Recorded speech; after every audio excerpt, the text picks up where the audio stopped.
जी doctor साहब बताएं, ये कोरोना के जो असल में क्या लक्षण दिखाई देने देते हैं? कोरोना एक वायरस जनित बीमारी है जो हम इसको शुरुआत में खांसी जुकाम बुखार की तरह इसको मान रहे थे, लेकिन अभी ये देखने में आ रहा है कि सिर्फ और सिर्फ जो सबसे कॉमन लक्षण है वो बुखार है।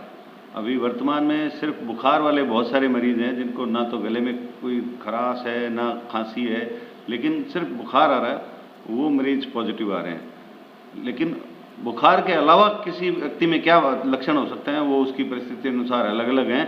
और किसी फिजिशियन ने तो बड़े मजाक में ये भी कहा है कि प्रेगनेंसी और फ्रैक्चर को छोड़ के हर लक्षण कोरोना में हो सकता है।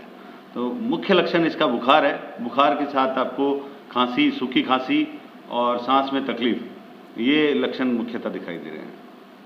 तो इसके लिए क्या करें सर? कोई आम आदमी के अगर जिसको लगे कि बुखार है उसको क्या करना चाहिए तुरंत? मतलब बुखार अपने चिकित्सक से परामर्श करें। चिकित्सक अगर उसको ऐसा लगता है कि इसके संपर्क और इसकी हिस्ट्री और इसके जो और अधिक जो लक्षण है उसके हिसाब से अगर कोरोना की जांच की आवश्यकता है तो वो जांच का परामर्श देता है, तो तुरंत अपनी जांच कराएं। एक सर अभी देखने में आया कि जैसे अभी होम क्वारंटाइन का ज़्यादा चल रहा है, जो कोरोना पॉजिटिव हो गया उनको, तो उनको किस तरह की सावधानियां घर में रखनी चाहिए पेशेंट को? देखिए, जो कोरोना है इसमें इसके लक्षणों का स्पेक्ट्रम बहुत वाइड है। स्पेक्ट्रम वाइड से मेरा मतलब है कि 80% के आसपास जो कोरोना के रोगी हैं वो कुछ दिन बुखार को छोड़कर उनको किसी भी प्रकार की कोई तकलीफ नहीं होती है। उसको हम सामान्य लक्षणों वाले या बिना लक्षणों के मरीज कहते हैं।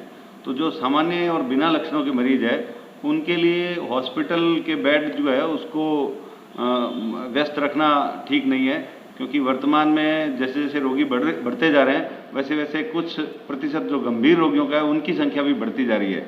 तो अस्पताल के बेड जो है वो गंभीर रोगियों के लिए सुरक्षित आरक्षित रखे गए हैं और कुछ कोविड केयर सेंटर हमने बना रखे हैं। उन कोविड केयर सेंटरों में लोगों को आइसोलेट किया जा रहा है और कुछ जिनके घर में पूरी व्यवस्था है उनको घर में हम आइसोलेट कर रहे हैं। ऐसे मरीज जिनमें या तो लक्षण नहीं है या बहुत ही कम लक्षण है, और वे उसके बारे में एक पूरी गाइडलाइन सरकार ने जारी की है होम आइसोलेशन के मरीज के लिए कि वो अपना पूर्ण ध्यान रखेंगे और चिकित्सा विभाग के संपर्क में रहेंगे। चिकित्सा विभाग के नज़दीकी स्वास्थ्य केंद्र के जो कर्मचारी उनको होम आइसोलेट चिकित्सक जो होम आइसोलेट उनको कर रहे हैं उनकी वो संपर्क में रहेंगे, अपने लक्षणों की प्रतिदिन की जानकारी उनको देंगे।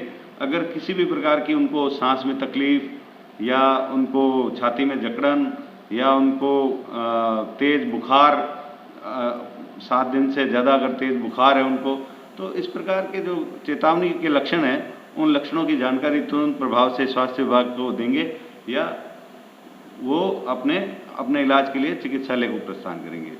और जो सावधानियां उनको रखनी है वो ये है कि जो व्यक्ति होम आइसोलेशन में है वो अपने परिवार के अन्य सदस्यों से अलग किसी एक अलग कमरे में रहे, उस कमरे से किसी भी सूरत में बाहर नहीं आए और अपने घर के किसी भी व्यक्ति के वो संपर्क में नहीं आए, और उसके घर के दूसरे परिजन जो है वो घर में रहें और घर से बाहर नहीं जाएं। तो ये हम होम क्वारंटाइन में एक आवश्यक शर्त मान रहे हैं कि अगर वो व्यक्ति या उस व्यक्ति के घर के अन्य लोगों के संपर्क में आएंगे तो उसके संपर्क के लोगों में भी ये रोग होने की संभावना रहती है। होता ये है कि जिन लोगों को हम होम आइसोलेशन करते हैं वो लोग पूरी सावधानी नहीं बरतते हैं और बार बार चिकित्सक को दिखाने के बहाने या किसी और काम के बहाने उनके घर के सदस्य जो अपने आप को स्वस्थ मानते हैं, कोई रोग अपने आप को नहीं मानते हैं, वो हो सकता है कि बिना लक्षणों के हों या हो सकता है कि कम लक्षणों के हों या 2 दिन बाद उनको लक्षण उत्पन्न होने वाले हों, तो भी वो दूसरे को संक्रमित कर सकते हैं। इसलिए ये बहुत ज़रूरी है कि जो भी घर में पॉजिटिव आया हुआ है वो भी घर में रहे, अलग कमरे में रहे और बाकी सदस्य घर से बाहर नहीं निकलें, अन्यथा इसका नियंत्रण नहीं हो सकता। सर जांचों को लेके अभी काफ़ी कुछ सामने आ रहा है कि भाई बीकानेर की बात करें तो बीकानेर में कई क्लिनिक है जहाँ पे कोई कह रहा है आजकल नहीं हो रही है, कोई कह रहा है कि पीबीएम जाइए, या किस तरह से ये जांचों को लेकर क्या? जांच को लेकर हमारे भी कुछ इश्यूज थे स्वास्थ्य विभाग के। वो सब उसमें जो मोटा जो था दिक्कत ये आ रही थी कि जब भी जांच के लिए किसी डिस्पेंसरी में जांच के लिए हम शुरू करते थे तो निश्चित रूप से जांच जो है वो चिकित्सक के परामर्श से होनी चाहिए। सभी लोग इस बात को मानते हैं कि अगर आपको चिकित्सक का परामर्श है तो आप जांच कराइए। लेकिन जब भी जांच के लिए हम खोलते थे तो वहाँ लोग बाग लाइन लगा के खड़े हो जाते थे और वहाँ पे किसी प्रकार की सोशल डिस्टेंसिंग आदि की पालना नहीं हो पा रही थी। और हो ये रहा था कि जिन लोगों को किसी ने भी जांच के लिए नहीं कहा वो लोग जांच करवा रहे थे। और उनमें बहुत से लोग वो थे जिनको हमने होम आइसोलेट किया हुआ है, उनको घर से बाहर नहीं निकलना है और वो हर तीसरे दिन अपनी जांच कराने के लिए हर डिस्पेंसरी में जा के अपनी वापस जांच करा रहे थे।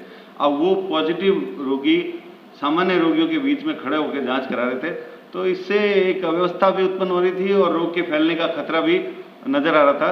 तो इसको लेके स्वास्थ्य विभाग की टीम ने यह मंथन किया कि बिना चिकित्सकीय जांच के परामर्श के जांच नहीं की जाए और जिनको जांच की आवश्यकता है उनकी प्राथमिकता से जांच की जाए।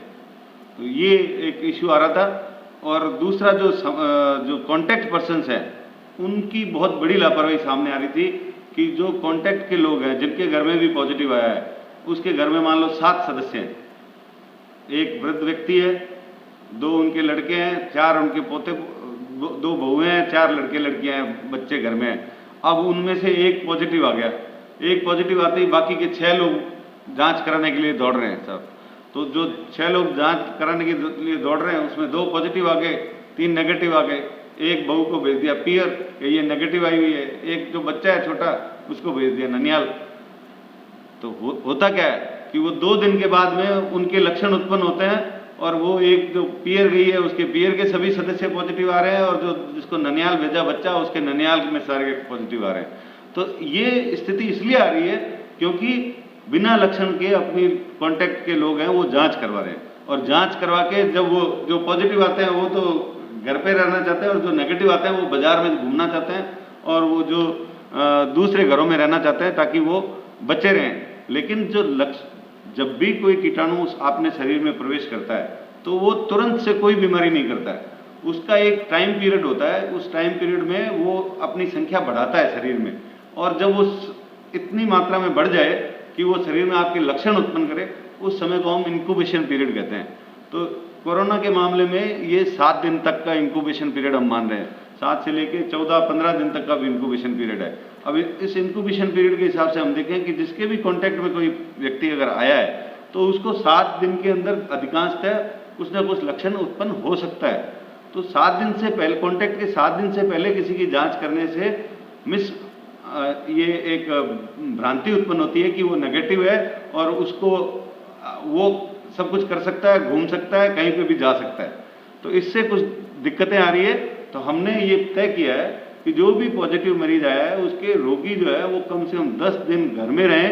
अगर उनमें किसी प्रकार का कोई लक्षण उत्पन्न होता है तो अपनी जांच के लिए कहें, अदरवाइज जांच करने की उनको कोई आवश्यकता नहीं है। सर एक बार जिसने पॉजिटिव आ गया कोई भी मरीज, वो एक बार जांच हो गई, उसको वापस कितने दिनों बाद करवानी चाहिए? देखिए, इसमें होम आइसोलेशन और कोविड सेंटर और कोविड हॉस्पिटल 3 तरह की कैटेगरी हमने आप सभी लोग देख रहे हैं बीकानेर के अंदर। तो इन तीनों मरीजों के लिए सरकार के अलग अलग निर्देश हैं। जो हमने गंभीर मरीज जो भेजे हैं हॉस्पिटल के अंदर, उनको पूरे ट्रीटमेंट के पश्चात उनकी रिपीट जांच की आवश्यकता होती है। लेकिन जो कम लक्षणों वाले या बिना लक्षणों के मरीज है और जिनको हमने होम आइसोलेशन किया है, उनके लिए सरकार की, ICMR की और जो प्रशासन की स्पष्ट गाइडलाइन है कि उनको अगर वो 10 दिन से कोई बुखार, खांसी कुछ नहीं है तो उनको किसी भी प्रकार की कोई रिपीट जांच की जरूरत नहीं है। तो ये होम आइसोलेशन में रिपीट जांच का कोई सिस्टम कहीं पे भी नहीं है। ये बीकानेर में ये रिपीट जांच जो ज़्यादा हो रही है, इसकी वजह से ये इसके फैलने की नौबत आ रही है, क्योंकि लोग बाग जो पॉजिटिव आए हैं वो रिपीट जांच के चक्कर में हर तीसरे दिन हॉस्पिटल डिस्पेंसरियों में पहुंच रहे हैं और उन लोगों के बीच में जाके खड़े हो रहे हैं जो नेगेटिव है। तो इससे दिक्कत आ रही है। मैं सभी से ये अपील करूंगा, जो भी पॉजिटिव है वो एक बात पे ध्यान दें कि उनको ठीक होना है, न कि नेगेटिव होना है। सभी लोग जो है उनको तकलीफ है, उनको बुखार है, उनको खांसी आ रही है, उनको मतलब दिक्कतें हो रही है, लेकिन वो ये चाहते हैं कि मेरी रिपीट जांच हो जाए, मैं नेगेटिव आ जाऊं। ऐसा नहीं है। आप जब तक लक्षणों से मुक्त नहीं हो जाएं, जब तक ठीक नहीं हो जाए, तब तक जांच का कोई महत्व नहीं है। और जब आप ठीक हैं तो जांच की जरूरत नहीं है। तो आप तो अपने स्वास्थ्य का ध्यान रखें। अगर आपको कोई तकलीफ है तो चिकित्सक से परामर्श करें। वो अगर आपको अस्पताल में भर्ती होने की सलाह दें तो अस्पताल में भर्ती होएं, पहले पूरा इलाज कराएं, स्वस्थ हो जाएं और अपने काम पे जाएं। तो सरकार ने ये गाइडलाइन तय कर रखी है कि अगर किसी भी मरीज को 17 दिन हो गए और उनमें किसी भी प्रकार के कोई लक्षण नहीं है तो वो अपने क्वारंटीन को तोड़ सकता है। और अगर 10 दिन का पीरियड पूरा हो गया है बुखार आने से और 3 दिन से किसी को बुखार नहीं है तो वो कोरोना से मुक्त हो गया है। ये हम ICMR की गाइडलाइन के द्वारा उनको आश्वस्त करना चाहते हैं।